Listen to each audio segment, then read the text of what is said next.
From the Library of Congress in Washington, D.C.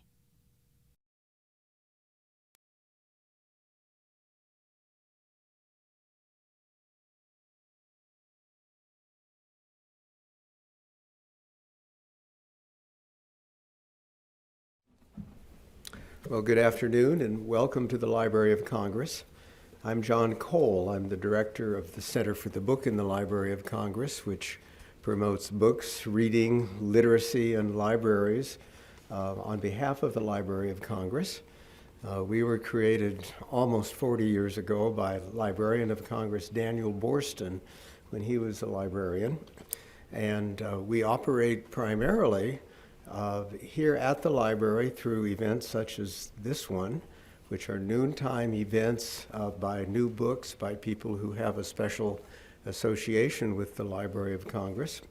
But we also operate nationally through a system of affiliated state centers. Each state has an affiliation that works with us to promote books, reading, and literacy in their states. And they also kind of do their own thing in their state. They're each either with the state library or a humanities council, and they develop their own programs, but we provide not only a link with the Library of Congress, but occasional support.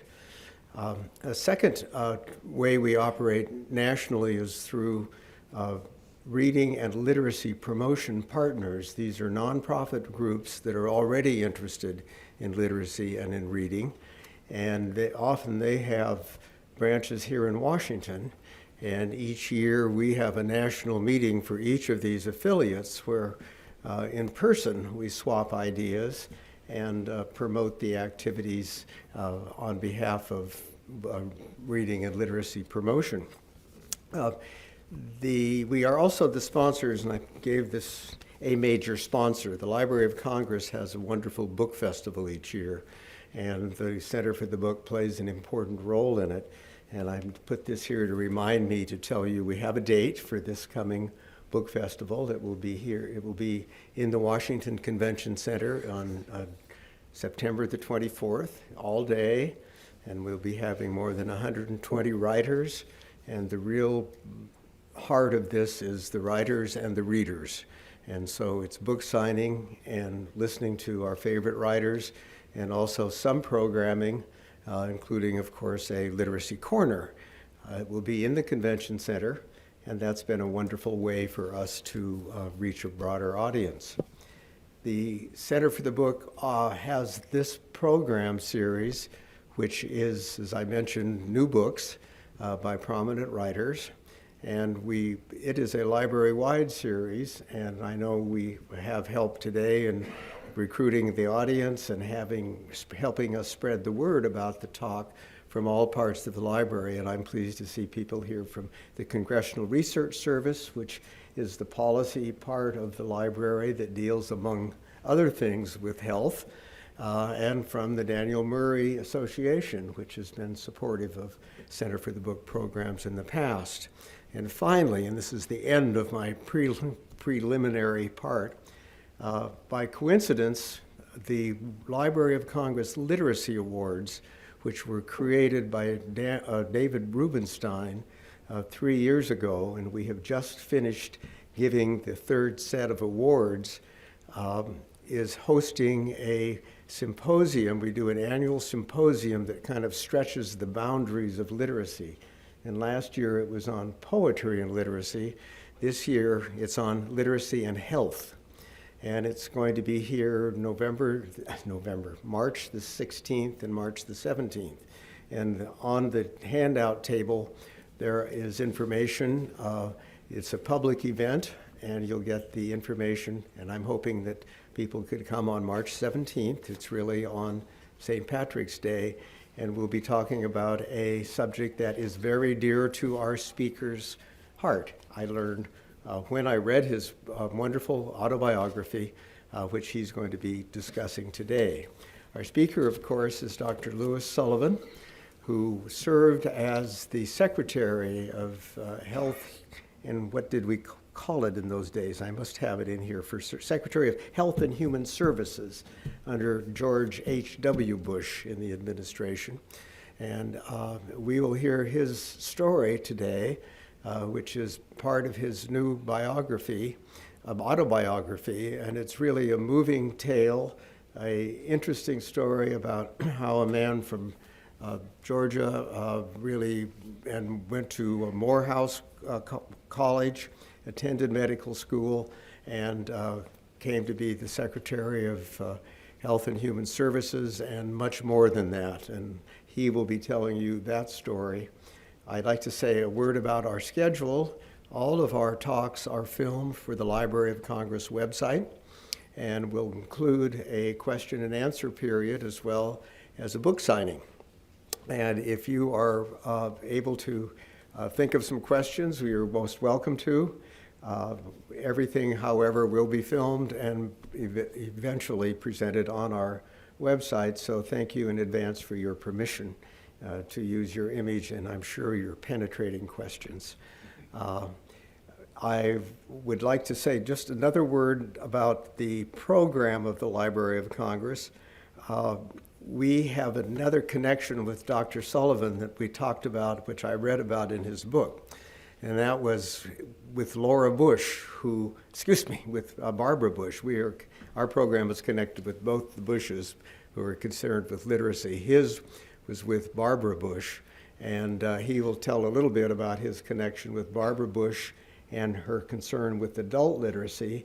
And lo and behold, things come around. The Barbara Bush Family Literacy Foundation is a partner of the Center for the Book as part of that network that I described earlier. So I'm pleased to have that connection with our guest. Let's give him a round of applause, Dr. Lewis Sullivan.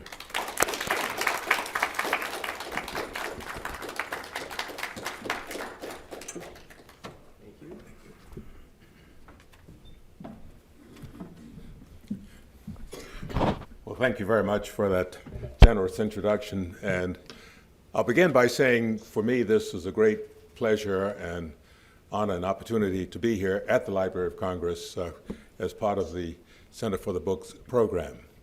And so I don't forget it, let me mention three recognitions that the book has received. One from the Georgia Center for the Book, that the Georgia Center for the Book recognized my autobiography as one of 10 books in the year 2015 that all Georgians should read. So I was very honored, very pleased with that. I wasn't sure how they could enforce that recommendation, but hopefully people will be swayed by that. I was also pleased to receive the NAACP Image Award in February a year ago for our outstanding autobiography. And finally, the book was a finalist for the Phyllis Wheatley Book Award at the Schomburg Library in New York. So I'm pleased with the recognition that the book has received. Let me also jump ahead to tell you how the connection with Barbara Bush occurred. In July of 1982, at the Morehouse School of Medicine, we dedicated the first structure we had developed for the medical school. We had Vice President George H.W. Bush as our speaker. And we had a great time that day. That was his introduction to the Morehouse School of Medicine. This is a new school, having been formed in 1975. And we were warned by his staff that he could stay after his speech only about 15 minutes. This was a program scheduled for 9 in the morning. And because he was scheduled to speak at a luncheon in New Orleans. So his staff warned us that he would probably have to leave immediately after his talk. Well, he came, gave his talk. This was on an outdoor patio in front of the building. Across the street behind the barrier were about 15 or 20 protesters. And of course, as the dean of the school, I was quite embarrassed. We had the vice president here and they were protesting. He came out and looked. He said, gee, only 15 or 20. Ronnie would have 100 speaking. And so that was the way he diffused that. Well, rather than leaving immediately afterwards, he stayed almost an hour. His staff was tugging at him to get him to leave. He was obviously having a good time. I was very pleased. And here at the program were people like Andy Young, John Lewis, Ed McIntyre, the African-American mayor of Augusta at that time, and many other black officials, all of them Democrats. But they're all pushing to get their pictures taken with the vice president. So I was quite pleased with that.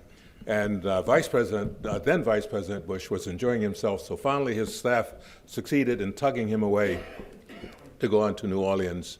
And of course I was quietly thinking, well, perhaps the staff gave me that story in case he was not well received here, so there would be a rational reason for him to leave. But nevertheless, he left, and as he left, one of his aides pressed something into my hand saying the vice president would like you to have these. And later I put it in my pocket. Later I pulled it out as a pair of vice presidential cufflinks. Up until that time, I didn't know that any such thing existed. 2 weeks later, on a Friday afternoon, I was very busy trying to finish some things in my office when my secretary buzzed me saying, the vice president is on the phone. I said, what vice president? She said, oh, you've forgotten already. And so I said, oh. So I picked up the telephone, Vice President Bush, and he proceeded to tell me that he was planning a trip to sub-Saharan Africa in November of that year. This was 1982. And he wanted me to be part of his delegation. So I'm listening, and of course, quite surprised. And I said, gee, Mr. Vice President, this sounds very interesting. It's a very important trip, and I'll see if I can really arrange my calendar. But since I'm not in government, what would my role be? He said, Lou, well, to be honest with you, we don't have an Andy Young in our administration, because you remember how prominent Andy Young was during the Carter years. And he went on to say, and I don't think I can go to sub-Saharan Africa without some prominent African Americans in my delegation. So you would do me a favor, but more importantly, you'd do the country a service if you'd be willing to go. So I went. I appreciated his honesty. On that trip was Barbara Bush. We visited 8 countries over a 2-week period, and while Bush was meeting with the heads of state in Zimbabwe, in Senegal, in Nigeria, Zaire, and other countries we visited, Barbara was talking to adult literacy groups. And frequently, I would tag along with her. It was very interesting. And these groups were almost all female because of the level of literacy in the various countries in Africa. And she obviously was committed to this. She was enjoying it. The audience was also enjoying it, and I was fascinated. So on the plane back, this was the Wednesday, the day before Thanksgiving in 1982. On the way back to the US, I spoke with her. I said, Barbara, you know, you do a great job with these adult literacy groups. And you know, you and I are in the same business. You're in adult literacy education. I'm in medical education. We are a new school. And you know, we're a minority school. We need to have someone like you on our board. Would you be willing to consider it? She said, well, Lou, you know, they really make sure that before I accept anything, I have to pass it by the White House counsel, et cetera. So let me talk with them and I'll get back to you. And so I was thinking, well, gosh, what a nice, smooth way to brush off such a request. Well, this is Wednesday, the day before Thanksgiving. The following Tuesday, she called. She said, Lou, I can do it. I said, great. So she joined our board in January of '83, and that's how the Bush relationship started. So I'll come back to this a little in my autobiography. Well, I was born in 1933, the depth of the Depression in Atlanta. My father was an insurance salesman for Atlanta Life Insurance Company. Those of you who know Atlanta know that the Atlanta Life Insurance Company was the backbone of the Atlanta economic engine for blacks in Atlanta. That was founded in the early part of the 20th century, around 1901 and 1902, by Alonzo Herndon, who himself had been born a slave. That organization grew and supported the development of a number of other financial organizations. One was Mutual Federal Savings and Loans, because in Atlanta, back in the 30s and 40s, blacks could not get mortgages from white banks. But they got them from the Mutual Federal Savings and Loans. And so in growing up in Atlanta, we saw that blacks had fine homes. There was also real estate, several real estate companies. a property insurance company, many other businesses in the Atlanta community. So my father was a salesman for Atlanta Life, but during the Depression, nobody was buying life insurance. So I was the second of two boys. So thinking of how he would really support his family, he left Atlanta and moved to Southwest Georgia and founded the first black funeral home in Blakely, Georgia, way in Southwest Georgia. Blakely is about 58 miles west of Albany and about 28 miles east of Dothan, Alabama, and about 70 miles north of the Florida border. So we're down in Southwest Georgia. In those years, this was the heart of Klan country. In addition to founding a funeral home, he did a number of other things. He founded the first chapter of the NAACP. He started an annual Emancipation Day celebration on January 1st of every year that the African American community was celebrating Lincoln's emancipation. We would have bands, speakers, parade downtown, voter registration efforts, because in addition to his other activities, he was working like many other blacks in Georgia to have the repeal of the white primary, where blacks could not participate. So he was quite an activist, and because of his activism, my mother, who was a school teacher, having taught in North Carolina prior to them getting married, in spite of her experience as a school teacher, during the 20 years they lived there, from 1937 to 1957, my mother never got a position as a school teacher in Early County, where Blakely is the county seat. During those 20 years, she had to drive to other counties where she taught, ranging from 14 miles to as far as 40 miles away. My brother Walter, who's a year and a half older than I, never attended school in Blakely. We attended school where my mother was teaching. So we would go to Bluffton, to Cuthbert, other places. But by the time I was in 5th grade, my brother in 6th grade, we went to Savannah to live with our aunts, where my mother had grown up, and attended school there that year. And that was because of my parents' commitment to the two of us getting as best an education as we could. Because in those years of segregated schools in rural Georgia, schools for blacks were really not very good. We got hand-me-down books. When the white school got books, we got the used books from the white school. The white school had a band. The black school did not. There were no instruments, et cetera. So there were many obvious deficiencies in the educational offerings for blacks in rural Georgia in those years. The following year, when I was in 6th grade, my mother returned to Atlanta to study for her master's in education, and my brother and I went with her, and we lived in Atlanta during that year. By the end of that year, she had arranged for a friend to take us in as boarders during the school year. So from 6th grade on, my brother and I attended school in Atlanta. We'd go home to Blakely on the summer or Christmas or other holidays. Well, there are many scenes that we describe in the book from Blakely. One of them was when the local policeman was going by our house, and I was on the front porch with our dog, and he had a BB gun. He was shooting stray dogs, and he thought this was the funniest thing ever, so he shot my dog. I was about age 11. And when that happened, I was quite surprised, and I was angry. I ran down to the curb and asked, "Why did you shoot my dog?" So he pointed the gun at me and said, "Well, would you like to have some?" And so I said, "You wait here." And I was so angry, I was crying, tears running down, ran in the house, looking in the chifforobe drawer where my father kept his gun. Fortunately, it was not there, because he was away, and he always carried his gun with him. My mother, who was in the back of the house, heard the noise when the door slammed, came up and found me crying in their bedroom looking for my dad's gun.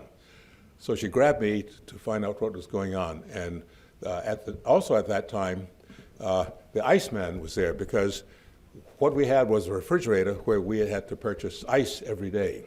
So the Iceman came up, and the two of them restrained me while they learned what was going on. So about 20 minutes later, my father returned with my brother to find out, to return home, and found this commotion. And he stood quietly as I told him what had happened. So without saying anything more, he told my brother Walter, so Walter, you come with me. So Walter said, where are we going? He got in the car. He says, we're going down to the sheriff's office. So we went down. And in those years, one of the things that happened in Blakely, as all over the South, blacks were never addressed as Mr. or Mrs. It was always Annie or Bill or Joe or what have you. So my father went into the police station in the front, and the policeman was in the back kicking him. So my father yelled out in a loud voice, Dallas, his last name was Dallas, Dallas. So he peered out. Oh yes, Walt, what came up? And he says, what can I do for you?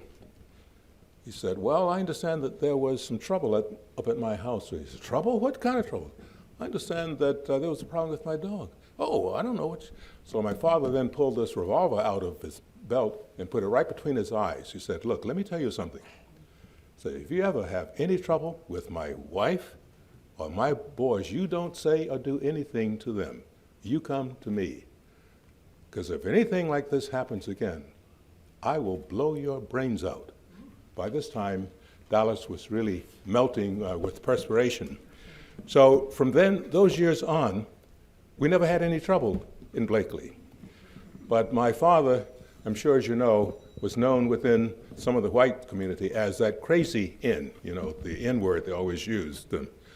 Well, my father retired in 1957, and when they moved to Fort Lauderdale, Florida, when my mother got a position teaching school in Fort Lauderdale.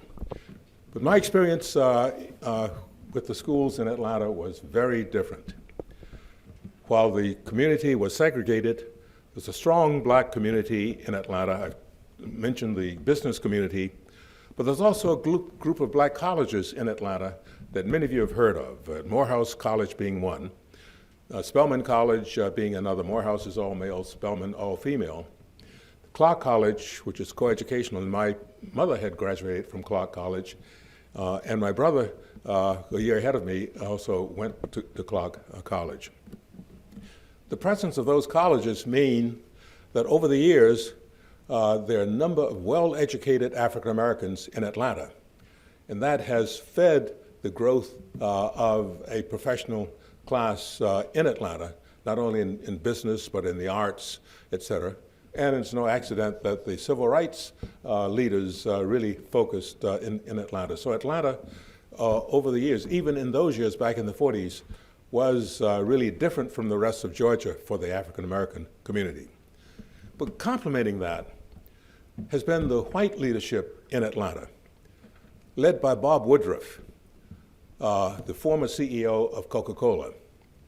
Because when I graduated from Booker Washington High in Atlanta in 1950, there were about 400 in my graduating class. There were a number of students who received scholarships from an anonymous donor.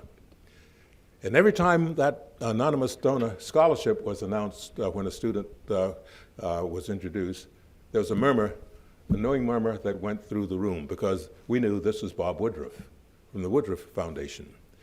So Bob Woodruff set the tone for business and business leaders in Atlanta. To jump ahead to mention a few things to show what I mean is this. When Martin Luther King Jr. was assassinated, it turned out by coincidence Bob Woodruff was in the Oval Office meeting with President Lyndon Johnson. The president's aide came in with a message for Mr. Woodruff for a call, and that's when he learned about King's assassination. So Woodruff then called Chief Inman, the chief of police in Atlanta, and told him, well, we don't want to have any riots in the home of Martin Luther King Jr. So whatever you need, if you don't have it in your budget, I'm good for it. So that was one example. Another was earlier in the 60s when Martin Luther King Jr. received the Nobel Prize. They planned a dinner in his honor in Atlanta. And it turns out about a week before the dinner, there were only few of the white business leaders who had signed up for the dinner. Bob Woodruff sent out a message saying, Coca-Cola is an international company. We happen to be based in Atlanta, but we don't have to be based in Atlanta if we cannot honor our son who's gotten the Nobel Prize. The dinner was sold out before sundown on that day. So Atlanta has been blessed by others who have really taken the spirit of Woodruff so that the level of communication and cooperation between black leadership in Atlanta and white leadership in Atlanta has been great. Let me give you one further example. You've seen around the country the failure of public hospitals because of lack of support in them. DC General has experienced that because DC General Hospital closed. Number of other hospitals, Philadelphia General Hospital closed, St. Louis Hospital closed, in Los Angeles, the Martin Luther King Jr. Hospital closed because public hospitals have a difficult time with the number of patients that they serve who have high costs, but there's no insurance and they don't have the funds themselves. And they depend upon support from their local governments. And if that support is not enough, the hospitals fail. Grady Hospital in 2008 was in such a position. But the Chamber of Commerce met with the Fulton County Commissioners and they came up with the idea of privatizing the governance of the hospital so that the personnel issues would be private, the hiring, evaluation, firing of the CEO, contracts, et cetera, would be approved by this non-profit board, which would operate the hospital by contract. I served on a Grady board at that time until a year ago, March of last year. So with that participation by the business leadership in Atlanta, Grady Hospital has been rescued, went from a $50 million annual deficit to less than $10 million annual deficit today. And had the county continued the level of support that they were giving in 2008, Grady would be actually well in the black.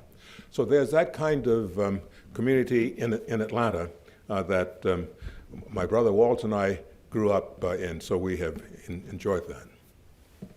In high school, at Booker Washington High, our teachers were very dedicated. They were inspiring.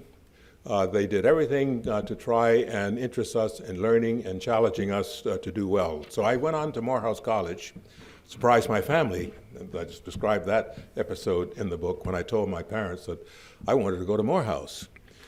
My father's reaction said, you know, now, we're a Methodist family. That's a Baptist school. So I said, Dad, you know, they started out affiliated with the Baptists, but they've been independent a long time. He said, well, he kept going. I said, well, Dad, I'm not going to church. I'm going to college. So my mother intervened and said, Walt, if he wants to go to Morehouse, Morehouse is a good school, so let's let him do that. So I went on to Morehouse. My friends were going to Morehouse from my high school class, and I wanted to go places they went. At Morehouse, I came under the influence of Dr. Benjamin Elijah Mays. Dr. Mays served as the president of this college from 1940 until 1967. He came in towards the end of the Depression. The college, like so many colleges around the country, was struggling with its finances. But through his diligence, he was an eloquent speaker. He was a preacher, well-known, spoke all over the country, the National Council of Churches. He would speak, for example, at South Carolina State College for their Easter service every year, et cetera. So Dr. Mays really rescued Morehouse. He recruited a strong faculty. So when I entered in 1950, I was really entering a place where there were many scholars, and he was always challenging the students to do well. One of his sayings that he would say, and he spoke every Tuesday at chapel. Now, in those years, as a student, chapel was compulsory at Morehouse, and we didn't like that. We said, we're supposed to be adults. Why are we being treated like children? We're being compelled to do this, because if we didn't attend, we would get demerits and it would actually take away from our college credits. And it happens that one very good friend of mine who did well, had earned all the credits he needed to graduate, but he had so many demerits he did not graduate. He had to attend summer school to make up the credits. So that was it. But we really, on the one hand, we resented that because we felt that we're supposed to be treated as adults, but you're treating us like children. Well, I can tell you, as an alumnus looking back, I'm glad we had to attend chapel, because not only did we hear Dr. Mays, but we heard many other outstanding speakers. Thurgood Marshall would come, leading the Legal Defense Fund, NAACP Legal Defense Fund. We had many local speakers. Attorney Walden, who was one of the leaders in the black community, really negotiating with then Mayor Hartsfield. He led an effort, but they would sit down with Mayor Hartsfield and say, we want our roads paved, we want these schools impressed, we want a swimming pool here, et cetera. And so with Mayor Hartsfield agreeing to that, the blacks would vote for him. And so he remained as mayor for a number of years. And as you know, the Atlanta airport became the Hartsfield Airport. It's now the Jackson Hartsfield Airport with Maynard Jackson's name after it. So at Morehouse, we were really taught to work to excel. And Dr. Mays would say such things to us as this. He said, whatever you choose to do in life, you should do it so well that no man living, no man dead, but no man yet to be could do it better. He said, if you commit yourself to that, when they're looking for someone in your field, they will have to consider you. You may not get the job, but it should not be because you're not prepared. Because he was telling us we were in a segregated world, and we may really not get the job, but he said there's nothing more unfortunate than having an opportunity presented to you and you're not prepared, you're not ready to take advantage of it. And as you know, Martin Luther King Jr. is our most famous graduate of Morehouse College, having finished in 1948. He came under Dr. Mays' spell. And Dr. Mays gave his eulogy when Martin Luther King died. So that was the environment that I was privileged to be a part of during my college years. And I then went on to medical school at Boston University. It's the first Morehouse graduate to go to Boston University, and in those years, there were very few blacks going to predominantly white schools. Howard and Meharry were the schools that were educating most of the nation's black physicians, and they continue to educate a significant number today. So in September of 1954, shortly after the Supreme Court's Brown versus Board of Education decision that declared separate schools were inherently unequal and therefore unconstitutional, that was the year I entered Boston University School of Medicine. For me, this was several significant things. First, of course, I was going to medical school, which I was very excited about, because I had been really mesmerized by one black physician in Southwest Georgia, Dr. Joseph Griffin, who was in Bainbridge. Bainbridge was 41 miles south of Blakely. When my parents needed a doctor, they didn't go to doctors in Blakely because with the white doctors, there were segregated waiting rooms. Usually the black waiting room was around the side, around the back.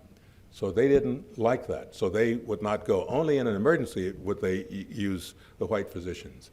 And my father operated an ambulance service, and many other blacks who could afford it would use my father's ambulance service to go down to Bainbridge to see Dr. Griffin. Dr. Griffin, when you open the door of his clinic, it was a 25-bed brick clinic, unusual brick structure. He was obviously very successful, highly respected. Open the door, there'd be the smell of ether, which this kind of sweet, pungent smell. And he'd be wearing scrub suits. And so for me, as a young boy, I found him fascinating. I was interested in science and trees and birds and flowers and wild animals and so forth. So for me, biology was a natural. But Dr. Griffin was special because he could cure people, to take care of people who were ill. So from age 5, I decided I wanted to be a doctor. So that was my goal as I went through high school and then went through college and then went on to Boston University. There, not quite 21 years of age. My first time living in a non-segregated environment. And I wondered, how am I going to be received here? Will it be with hostility? Will it be ignored or indifferent? Or will it be welcomed? Well, to make a long story short, I had a great experience at Boston University. My classmates and my faculty well received me. I was the only black in my class of 76 students. Another thing was interesting at Boston University, a class of 76 students, we had 7 women. And we were boasting at that time that only the Medical College for Women in Pennsylvania had more women medical students. And of course, that's very different today because about half of the nation's medical students are female.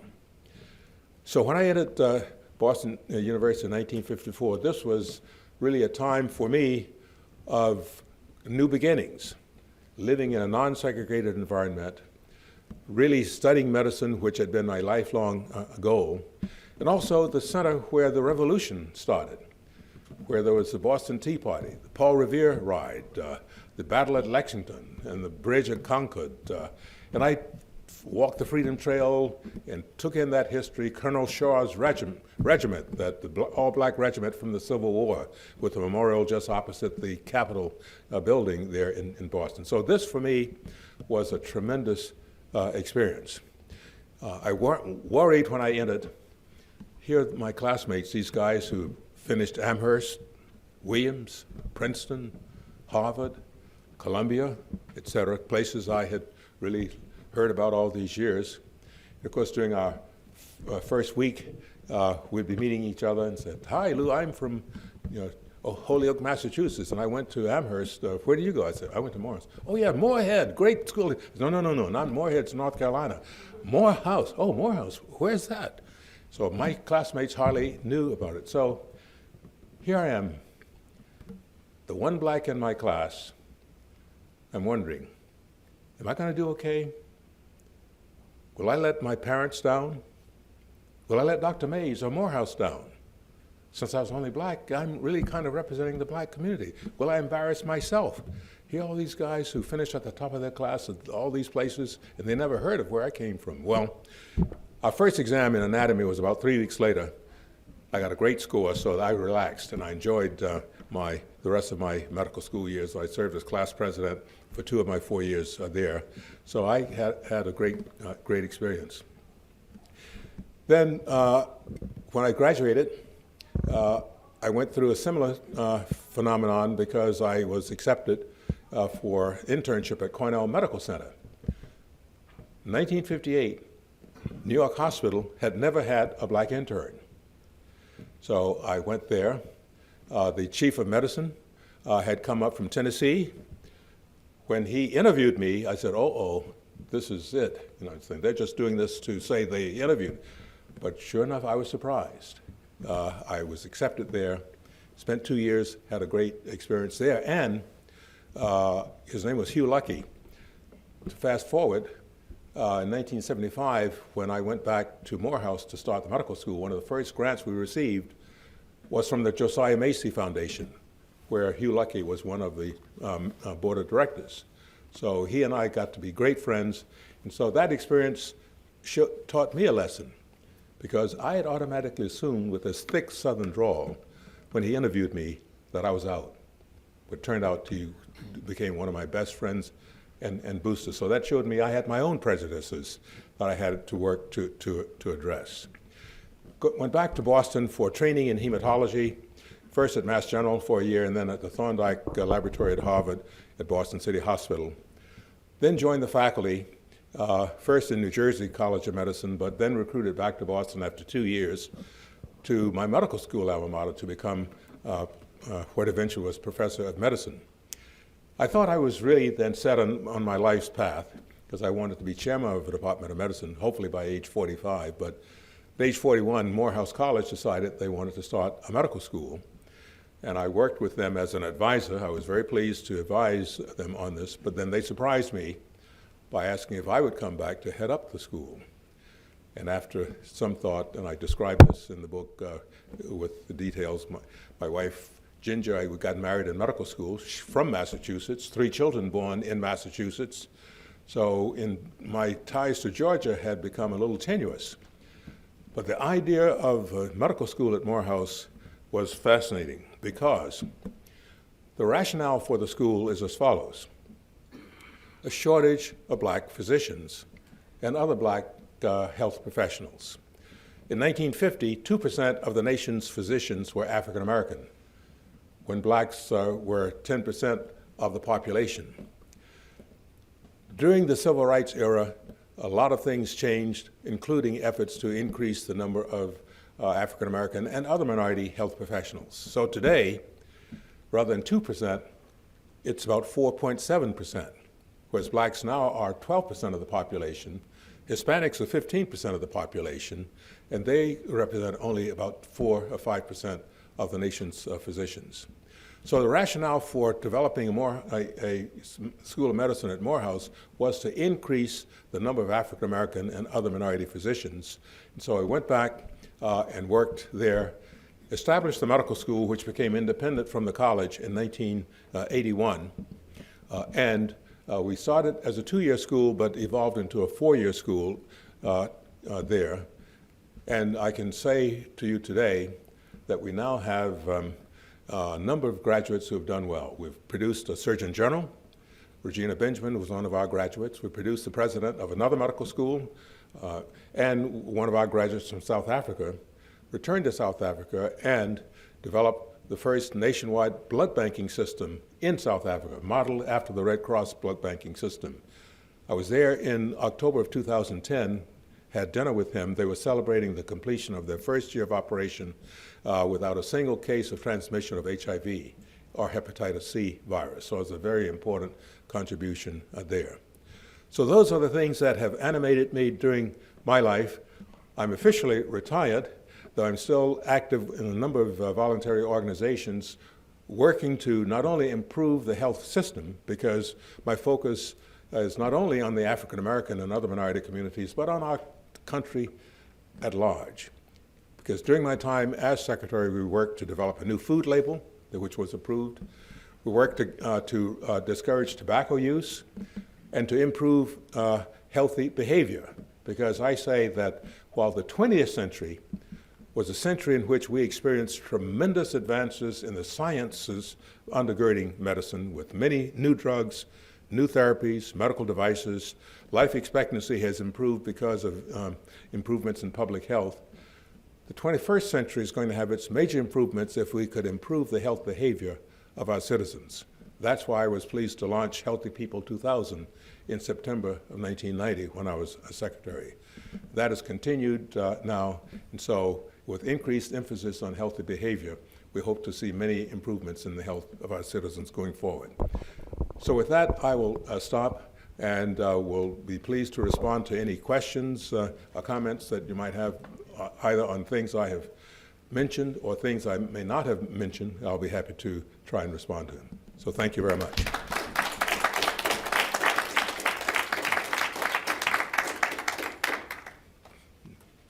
Yes. Well, someone was around during that time. When you were at HHS, it was an exciting time, a lot of issues, looking at problems of smoking, Yes. HIV, and Social Security. So what would you say were some of the accomplishments or memories that you took away with you from HHS? Yes. Well, first of all, let me say the question was, what about my experience at HHS? What are some of the memories I would take from that?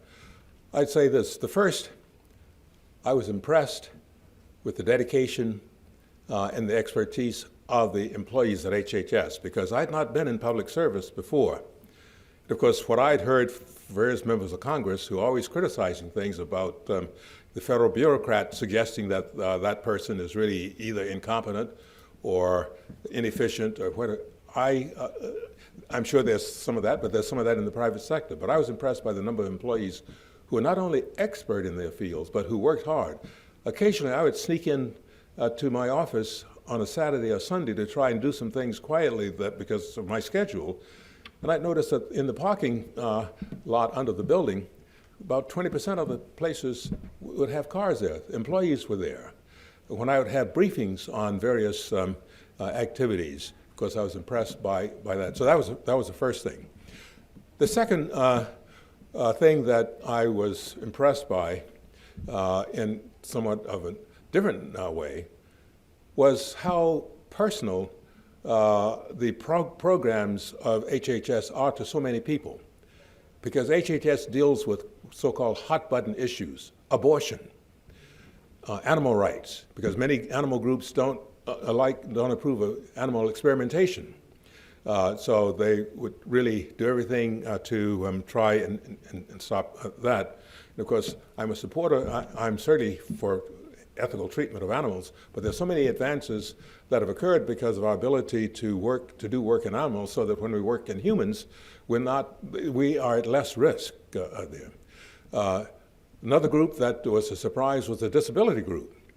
I would go to speak at a commencement or what have you.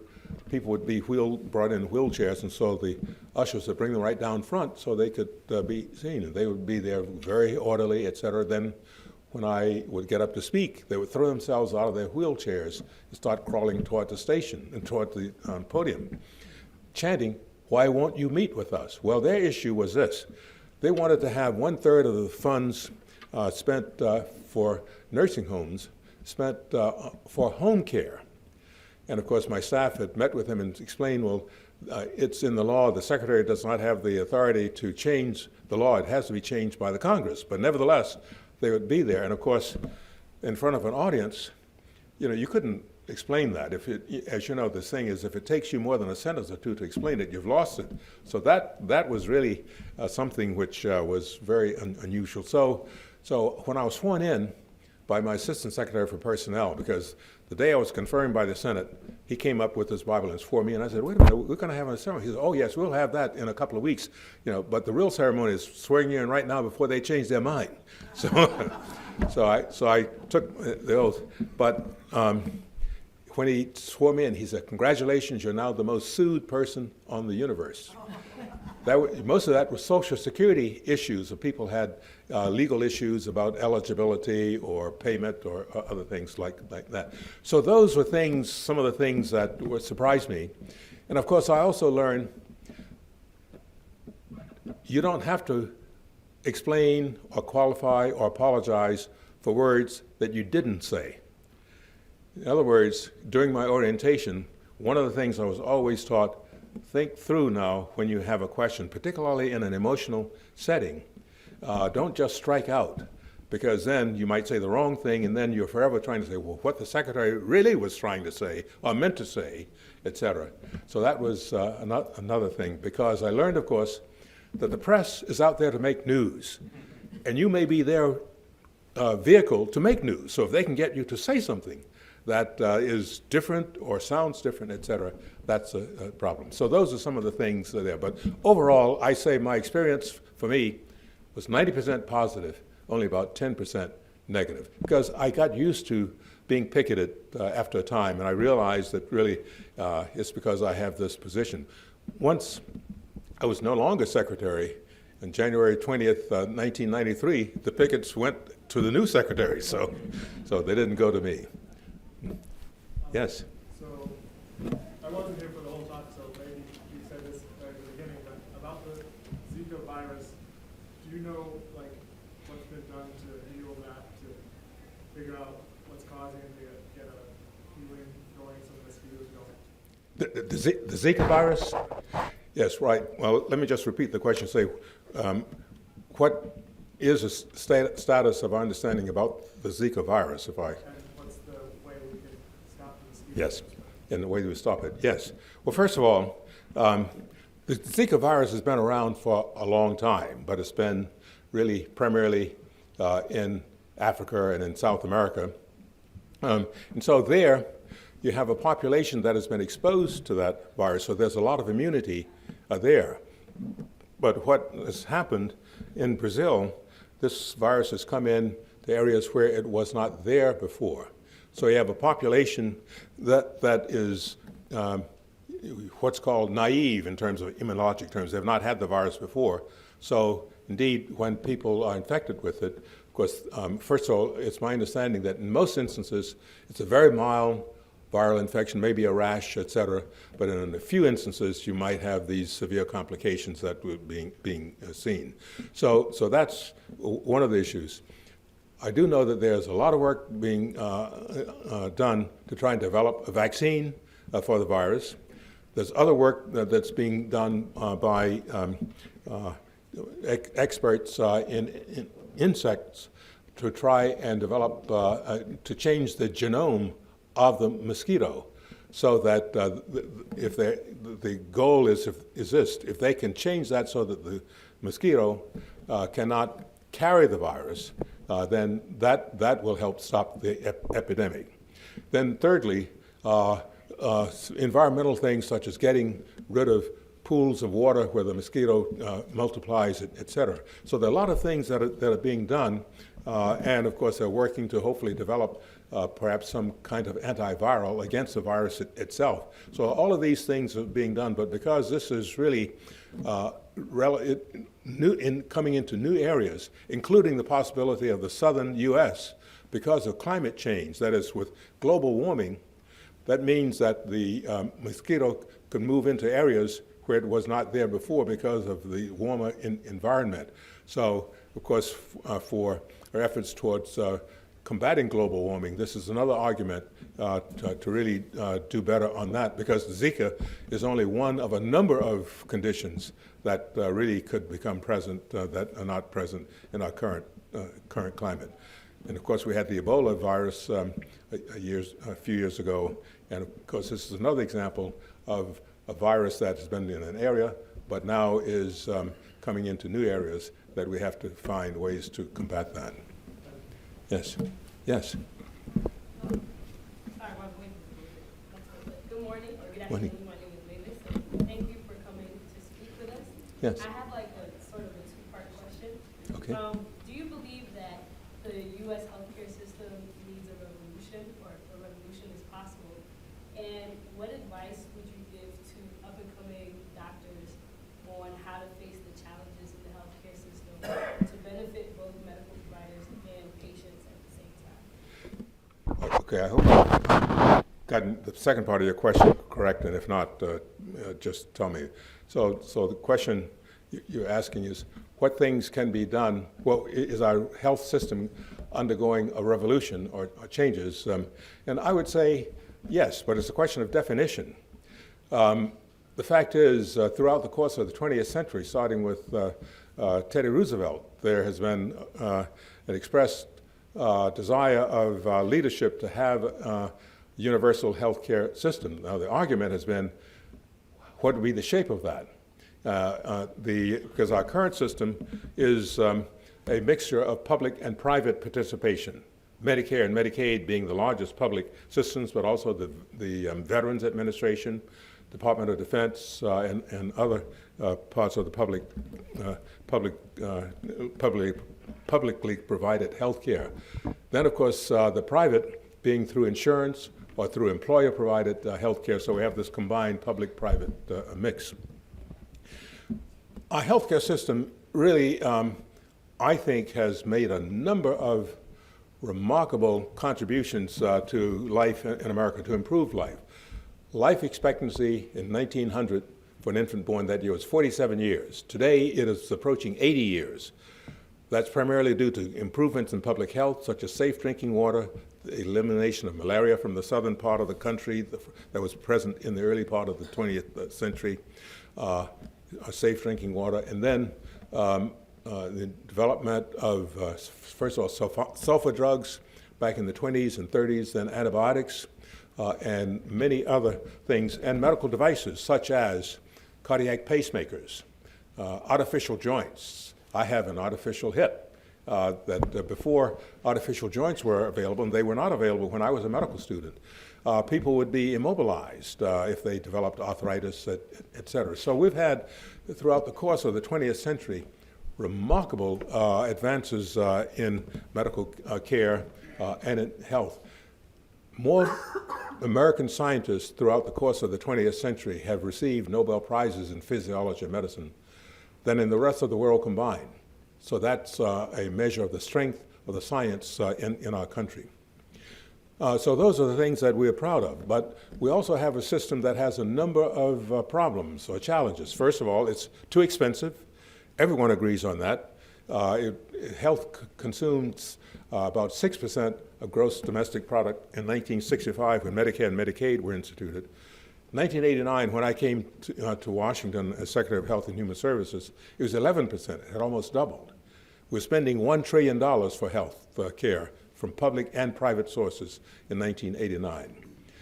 In 2010, it was $2.4 trillion. It had more than doubled since I had come to Washington. And it was taking 18% of gross domestic product. So the path we're on really is not sustainable, because that means that health will squeeze out education, transportation, housing, other things if we don't change it. So in that sense, we have to address it. But the question you raise is very complex. We have a lot to be proud of, but we also have a lot to address, and not everyone is covered.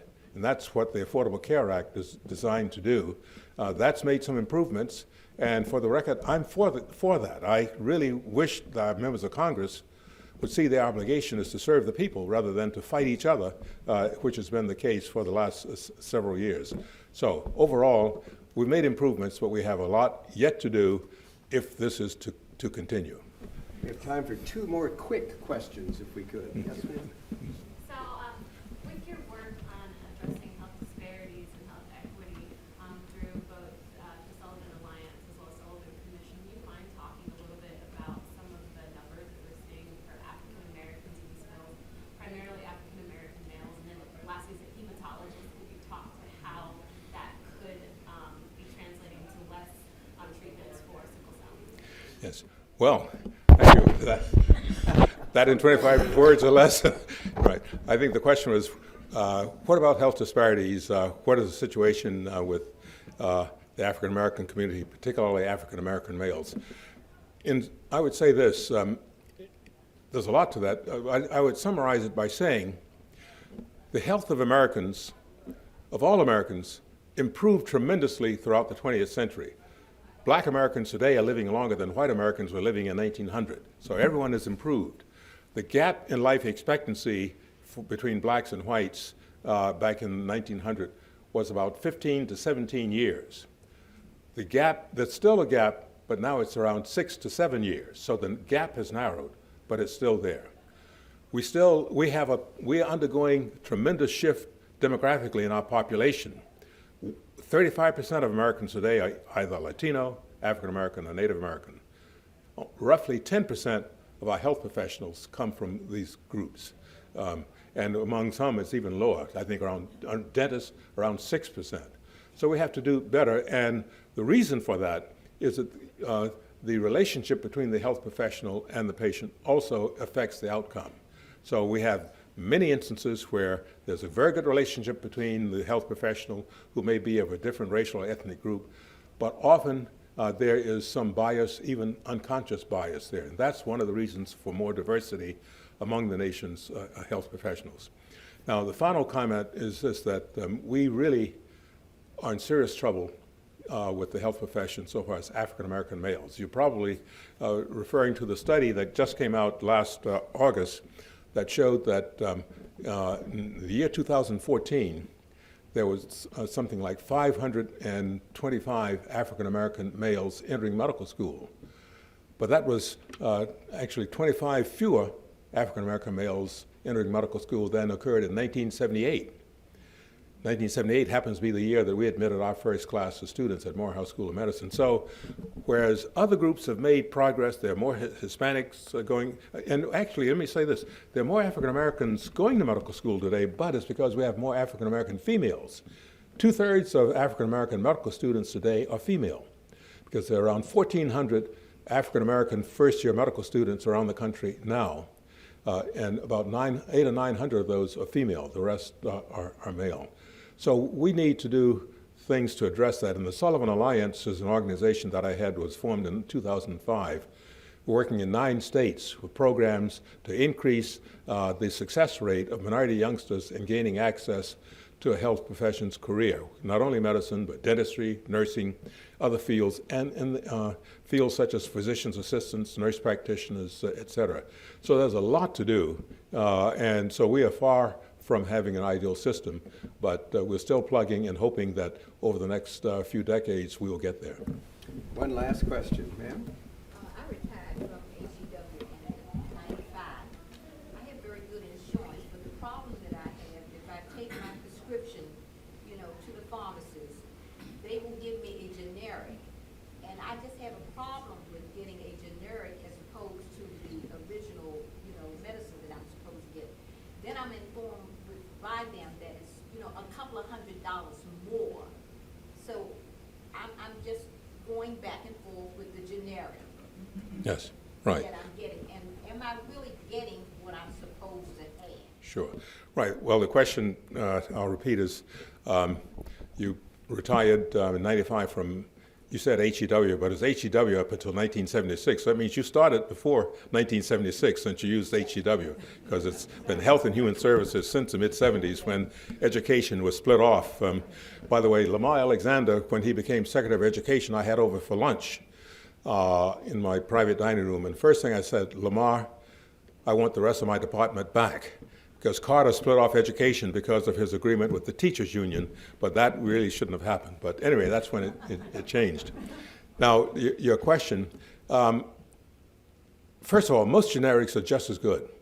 There's hardly any problem. But physician, if he insists that you should have a brand name, can write that, say no generic substitution. But you'd have to pay for that. You can't get the brand name drug at the generic price. But I think be a rare situation if you had a generic that was not really as good as the brand name. It's similar to why do we pay the Mercedes price for a Mercedes car? Well, that's part of that is image, et cetera. Well, in the pharmaceutical industry, maybe it's a little bit more than that, but really generics are quite good. I take a number of medications and they're generics, and I'm perfectly happy with that. Well, on that positive note, join me in applause for. Thank you so much. I want to thank Dr. Sullivan for not only giving this wonderful picture of his life, his inspirational story, but also handing out some practical medical advice. It shows that he is on top of this field. He's on top of several fields, and I remain very impressed with him and thank him for his being here and his patience, and for the books that you are about to sign. You'll have a chance to continue the conversation when we have a book signing here. The books are on sale for a Library of Congress 10% discount. I am very proud of the Georgia Center for the Book for saying that on their list on their website that every Georgian should read this book. I agree, and I wish I'd thought of that line to start my introduction. One final round of applause, and meet him over for the book signing. This has been a presentation of the Library of Congress. Visit us at loc.gov.